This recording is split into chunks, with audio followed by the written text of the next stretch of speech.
Hey there everyone, and how are you guys doing today?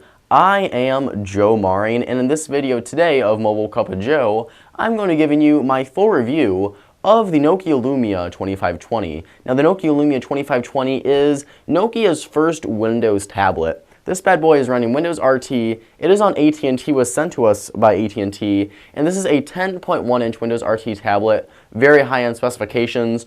All in all, Nokia did a really solid job with this tablet right here. If you used a Nokia smartphone in the past, you know that Nokia really knows how to build a solid mobile device. The Nokia Lumia 2520 is no exception. Keep watching this video to find out my full thoughts, find out what I think is really great, what could use some work on, and everything you need to know about the Nokia Lumia 2520 on AT&T. All that more coming up in this episode of MCOJ. But guys, before we go any further, please go ahead and grab that coffee cup, fill it up, rin it over, and sit on down. Take a swig from your mobile cup of Joe.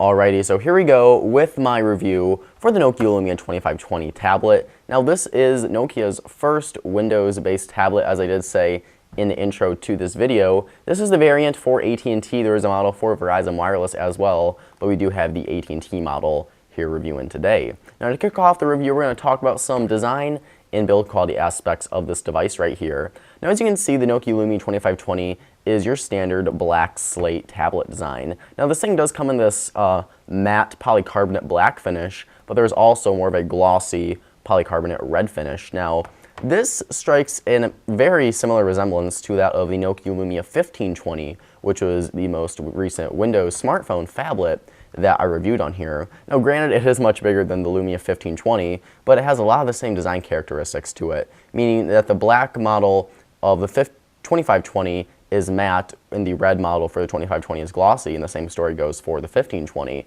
And also, like the 1520 as well, the Nokia Lumia 2520, its frame right here and its edges are very rounded and smooth, but you get to these corners and they're extremely sharp. Again, it's smooth and you get to the corners and it just feels quite sharp to press into your hand. Now granted, you're probably not going to be pressing the corners of this tablet into your hands all that often, but it is just something that I did notice. So this thing is relatively thin for a 10.1-inch tablet. The weight, it isn't the lightest out there, but it does feel very sturdy in the hand. This tablet does feel like it can take a beating or two. You can hold it, you can bend it. Didn't hear any creaking at all or flexing when trying that out on it. So it does feel like a very sturdy tablet. Again, nothing exciting, but it does get the job done. One gripe that I had with it though is that this Windows Start kind of home capacitive touch button right here is not backlit. So in Windows RT or Windows 8, whatever, say that you're in an application and you want to go back to your start screen, you can do that by either hitting this start button right here or swiping out for your charms bar and hitting start right there. Now although the charms bar works fine in any scenario, I do like having the capacitive touch button there. And while it does work fine, it's not backlit. So say that you are sitting down watching a movie in the living room or something, you want to look something up on your tablet, or on the 2520 rather, the capacitive touch button right there does not light up in any scenario, at least not when I wasn't able to find a setting or anything to turn it on. So while it does work, it's pretty impossible to find in dark room. While I said the charms bar does work fine for the exact same function, just one gripe I did have with the design for the tablet. Now let's move on to some hardware specifications. The Nokia Lumia 2520 does have a 10.1-inch 1920 by 1080p HD IPS display using Nokia's clear black technology. Now this offers you about 218 pixels per inch, and it is, while it may not be the highest resolution for a tablet of this form factor out there, it still looks really great. The live tiles and everything really do pop here on the Lumia 2520 screen. Very bright colors. I never had any issues with the screen quality here, the display quality of the Lumia 2520. If you look, you might be able to see a little pixelation here and there, but for my usage of it, everything looked really great. I'm watching videos on this thing perform nicely. The speakers, which are front-facing right here, you can see one there and one there, got surprisingly loud. That's another nice aspect of it. So overall, I really do not have any issues at all with the screen quality. Now, in terms of processing speeds, you do have really high-end specs. There's a 2.26 gigahertz quad-core Qualcomm Snapdragon 800 processor, rather, along with 2 gigabytes of RAM. So this is a beast when it comes to processing specifications. Going to go ahead and load up Asphalt 8 real quick for you here, Airborne, so you can just kind of see how the gaming performance does roll. We're going to go ahead and go to Tokyo real quick. We're going to go ahead and start the race. Turn the volume up just a bit so you can kind of see how some gameplay performance rolls on here. And having this large 10.1-inch screen does make gaming on here look very nice. In my time with the tablet, I found that gaming performance, web browsing, all that stuff ran incredibly smoothly here. You know, you've seen Qualcomm Snapdragon 800 processor be a complete boss when it comes to processing in the past, and that is no different here at all with the 2520. We're going to go ahead and get going here. Let's see, where do we have to turn? Do we have any nitrous we can use? Use that. And we're going on the sidewalk right now. We'll go ahead and turn, and we're crashing spectacularly. Let's see if we can go ahead and drive here for a bit more. You can see everything really does look quite good on the screen. Might not be, oh, we are going on the sidewalk in the air real quick. So you can see everything's running very smoothly. A gaming performance on here is really enjoyable. Again, that big, bright screen right there looks incredible.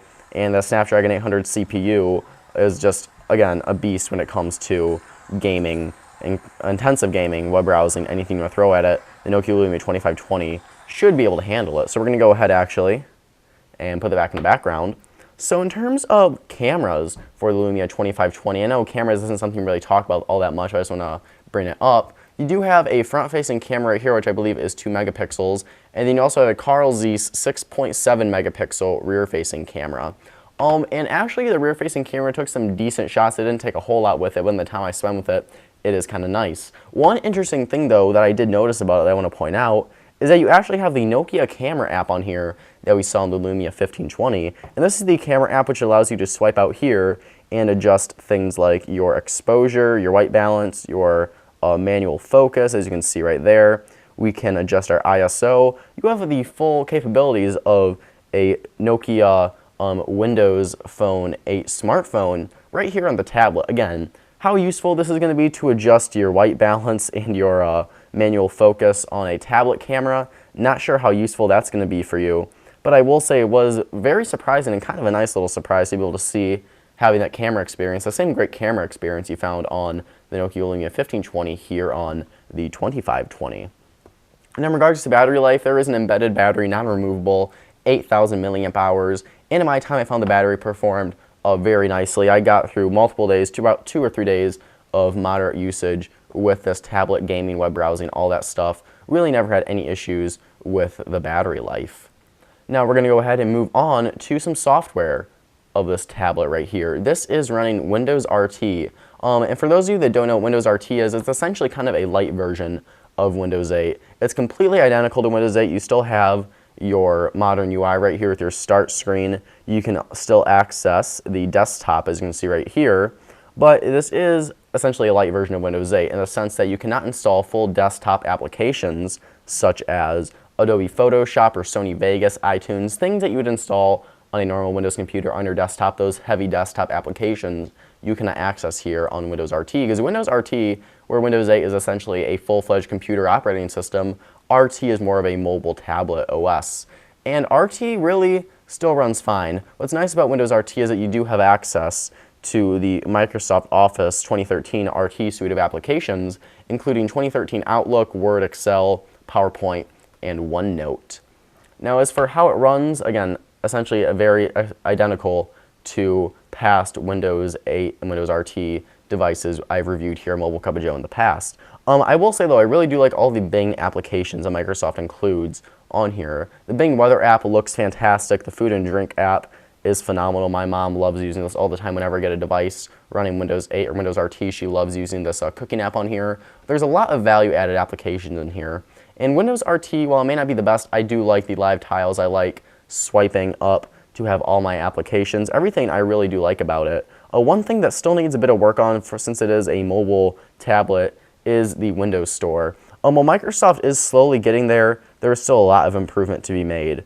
You know, if we go to top free, you'll see that you have your big name titles there, such as Facebook, Netflix, Skype, Flappy Bird HD, Asphalt Airborne 8, Google Search, Twitter, Amazon, Hulu Plus, the Weather Channel, Adobe Reader Touch, iHeartRadio, Dropbox, Jetpack Joyride, Yahoo Mail, Kindle, Flickster. You have a lot of your big names there, but there are still a lot you are missing. So if you are coming from Android or iOS, you will probably notice a lack of available content here. Now again, Microsoft is continuing to work on it, but it just isn't all there quite yet. So with that said about the Nokia Lumia 2520, this thing is currently selling for $399 on AT&T. Now, while this is a good tablet, that's a bit of money to ask for it. While it does have a good screen, it has high-end processing, hardware specifications, great battery, pretty sturdy design, and while this is a very solid attempt for Nokia at a good Windows RT tablet, I can't help but think that there are tablets out there, 8-inch range, 10-inch form factor, for around the same price, maybe a teeny bit higher, even lower in some situations, that are running full Windows 8, which gives you the full benefits of having a full computer operating system on your device. The RT does have its limitations, not that you're always going to use those full desktop applications, but it is nice to have. An RT really does limit you to only what's available in the Microsoft Windows Store for content you want to download. So while it is not a bad machine, this is a really great device for consuming media. It's a sturdy device. Having that 4G LTE connection from either AT&T or Verizon does make it really nice. $399, $400 is a lot. It's a pretty big pill to swallow for a device that you don't necessarily need. If you do like Windows RT, you like Nokia products, this might be great for you. Just personally, I wouldn't go out and spend my money on it. Well, again, good machine, just look for your priorities and what you need in a tablet and check out what else is out there, especially, like I said, you can get full Windows 8 machine, same form factor, for about the same money. So guys, there you go. That is my full video review for the Nokia Lumia 2520. If you have this tablet or is anything, any questions you have about this tablet, please feel free to let me know in the comments down below. And if there is a certain device you want to see me check out here on Mobile Cup of Joe, let me know in the comments below as well so we can see about getting that in for you. Any future video ideas, again, comments below as well. I want to be able to deliver the content that you guys do want to see. If you want to stay in touch some more, again, make sure you subscribe to my channel here somewhere on the screen to ensure you never miss a new video. There is a page for Mobile Cup of Joe on Google Plus that is my preferred method of social media for MCOJ. So there's a page on Google Plus, but you can also like the page on Facebook and follow the site on Twitter. So thank you guys so much for watching this latest video. I will get to work on the next video. So subscribe, follow, circle, like, do whatever you want to do to us, and I will catch you guys in the next video. Bye-bye.